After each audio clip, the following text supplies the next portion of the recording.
ஓம் சரவண பவ. வேல் இருக்க வினை இல்லை, மயில் இருக்க பயமும் இல்லை. இன்றைய தினம் ஒரு முக்கிய செய்தி உன்னை தேடி வரும்.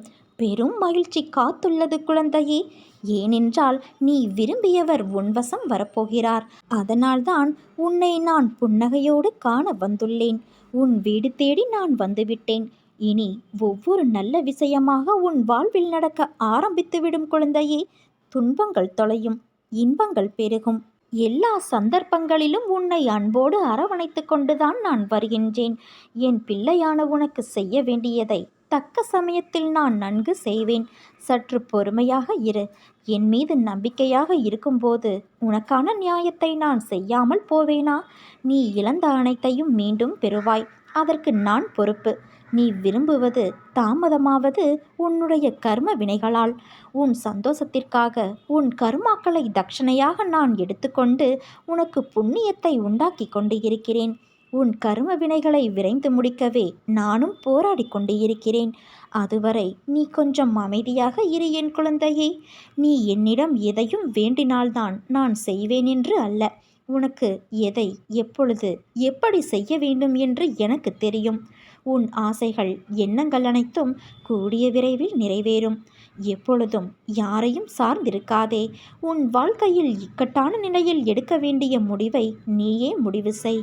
உன்னுள் இருக்கும் நான் அதற்கு உதவியும் புரிவேன். ஆனால் நீயோ உன் மீது அன்பும் அக்கறையும் இல்லாத சில பேரிடம் சென்று அறிவுரை கேட்கிறாயே. ஏன், உனக்கு நான் இல்லையா? எவர் மீதும் நீ கோபம் கொள்ளாதே. அது கொடியது. உதவி புரிபவர்களிடம் மட்டுமல்லாமல் உதாசீனப்படுத்தியவர்களிடம் கூட நீ கோபப்படாதே. அனைவரிடமும் அன்பாக பேசு. நீ வருத்தப்படுவதால் இங்கு எதுவும் மாறாது. நம்பிக்கையோடு கம்பீரமாக உன் குறிக்கோளை நோக்கி செல் என் குழந்தையே. நீ அதை அடைவதற்கு நான் என்றும் உனக்கு துணையாக இருப்பேன். இது என் சத்திய வாக்கு. நான் உன் முன்னேதான் சென்று கொண்டு இருக்கிறேன். உன் செயல் அனைத்துமாக நான் இருப்பேன். உன்னுடைய வாழ்க்கை என்னும் ஓடத்தை என்னிடம் தந்துவிட்டால் இந்த வாழ்வென்னும் கடலை கடக்க நான் உதவி செய்வேன். உன்னுடைய வாழ்க்கையையே நீ என்னிடம் தந்துவிட்டால் உன்னுடைய வாழ்வின் ஒரு அங்கமாக நான் இருப்பேன். உன் வாழ்க்கையில் பாதைகள் கரடு முரடாய்த்தான் இருக்கும்.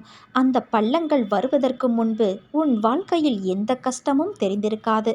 அந்த பள்ளம் உன்னை யார் என உனக்கு உறுதி செய்யும் இடம். அந்த இடத்தில்தான் போராட்டங்களை சந்திக்கும் போது உன் மனம் உறுதி, தைரியம், பலம், தன்னம்பிக்கை எதையும் எதிர்கொள்ளும் துணிச்சல் இருக்கிறதா என்று உன்னை அடையாளம் காண வைக்கும் இடம்.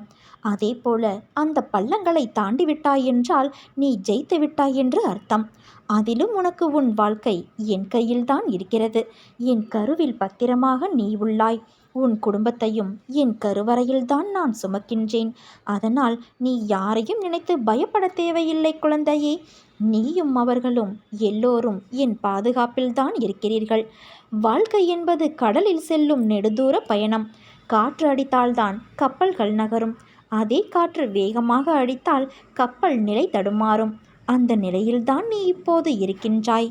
நிச்சயம் நீ கரை சேர்வாய்.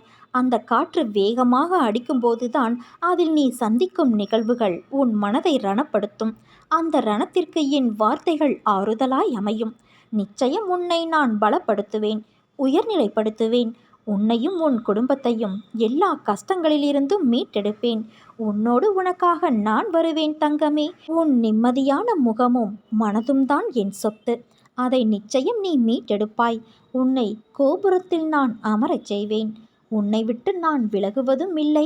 உன்னை விலகி போகும்படி நான் செய்வதும் இல்லை. நீ அனுபவிப்பது, உன்னிடம் இருப்பது நான் உனக்கு ஆசிர்வதித்து கொடுத்ததாகும் என்பதை நீ அறிந்தால் உனக்கு நிச்சயம் சுபம் ஏற்படும். மனித பிறவிகள் தவறு செய்வது இயற்கைதான். மாயையின் விளையாட்டில் தம் பக்தர்கள் தவறு செய்வார்கள் என்பது எனக்கு நன்றாக தெரியும். அதனால் நான் எப்போதும் விழிப்பாயிருந்து அவர்கள் தவறு செய்வதை தவிர்த்து தடுத்தாட்கொள்ளவே பார்ப்பேன். பக்தன் தானே செய்யும் தவறுகளின் காரணமாய் ஆபத்தில் சிக்கிக்கொண்டால் நான் நேரிடையாகவோ மறைமுகமாகவோ பக்தனை காப்பாற்றி விடுவேன். உன்னை அறியாமல் நீ செய்யும் தவறுகளுக்கு கண்டிப்பாக என்னிடமிருந்து உனக்கு பாதுகாப்பு கிடைக்கும். சில சமயம் நான் காட்டிய வழியை நீ பின்பற்ற முடியாமல் போகலாம். அதற்காக நான் வருத்தப்படுவதில்லை. நான் வெறுப்பு, சினம் ஆகிய குணங்களுக்கு அப்பாற்பட்டவன். என் கருணையே உருவானவர். குரு பாதையில் முன்னேற பக்தனுக்கு உள்ள உண்மையான நோக்கத்தை நான் நன்கு கண்டறிந்துள்ளேன். மன உறுதியோடு திடமாக இருந்து என்னிடம் உன் பாரத்தை சுமத்திவிடு. மற்றதை நான் பார்த்து கொள்கிறேன். நீ எங்கே இருந்தாலும் என்ன செய்தாலும் நான் அதை முழுமையாக அறிவேன் என்பதை தெரிந்து கொள் என் குழந்தையே. பொறுமையும் சகிப்புத்தன்மையும் தான் தைரியம். அதை நீ தொலைத்து விடாதே. எப்போது பிரச்சனைகளை எதிர்கொண்டாலும் அது உன்னை கரை சேர்க்கும். சகிப்புத்தன்மை இல்லாத மனிதனின் நிலைமை பரிதாபகரமானது. எவ்வளவு நற்குணம் படைத்தவராக இருந்தாலும் சரி, சகிப்புத்தன்மை இல்லாவிட்டால் வாழ்க்கை வீணாகிவிடும். உன் மனதில் இருக்கும் கேள்விக்கு நான் இன்று விடையளிக்கிறேன்.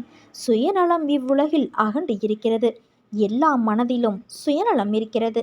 ஆனால் ஒருவருடைய சுயநலம் மற்றவர்களின் உணர்வுகளையும் மற்றவர்களுக்கு துன்பம் விளைவிக்கும் பொருட்டு இருந்தால் அது மிகப்பெரிய தவறு. உன் முன் ஒருவர் கஷ்டப்படுகிறார் என்று தெரிந்தால் அவர்களுக்கு உதவி செய். வேலை இருக்கிறது, எனக்கு நேரமில்லை என்று போவதுதான் உண்மையான சுயநலம்.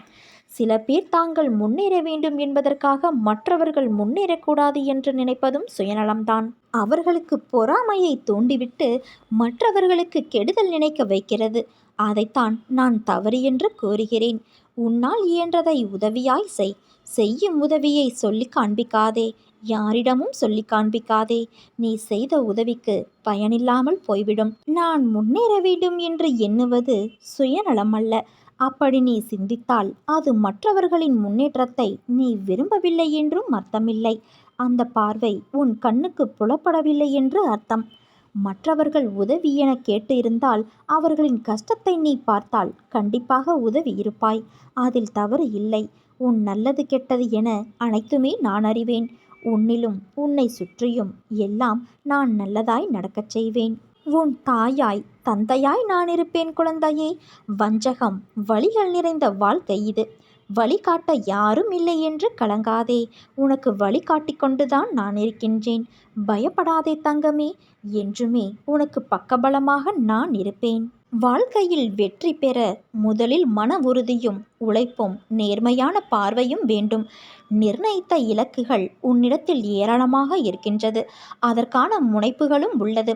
ஆனால் உன் தயக்கம் இப்பொழுது ஆரம்பிக்கலாம், பிறகு ஆரம்பிக்கலாம் என்று நீயே உன்னை உன் வெற்றியிடமிருந்து வெகு தூரம் செல்கின்றாய். நெருப்பு எரிவதற்கு காற்றடித்தால் அது எரியாது என்பதற்காக நெருப்பை ஏற்றி வைக்காமல் இருந்தால் வெளிச்சம் கிடைக்காது. அதே போல கடின உழைப்பும் மன உறுதியும் நம்பிக்கையும் இல்லை என்றால் எப்படி வெற்றியடைய முடியும்? கதவை சாவியை வைத்துதான் திறக்க முடியும். அதற்கேற்றவாறு சாவியை நீ நுழைத்தால் கதவுகள் தானாக திறக்கும். அதே போல உன் வெற்றிக்கான கதவுகள் நிச்சயம் திறக்கும். உன்னில் நிச்சயம் வெற்றி என்ற தீபத்தை நான் ஏற்றுவேன். நீ மகிழ்ச்சியான வாழ்க்கையை பெறுவாய் குழந்தையே. நீ தேடி சென்ற காலம் விலகி அனைத்தும் உன்னை தேடி உன் வருகைக்காக காத்திருக்கும் நேரம் வந்துவிட்டது. கவலைகளுக்கு என்றும் இடம் தராதே. மனம் தளராமல் மன உறுதியோடு நீ செயல்படு.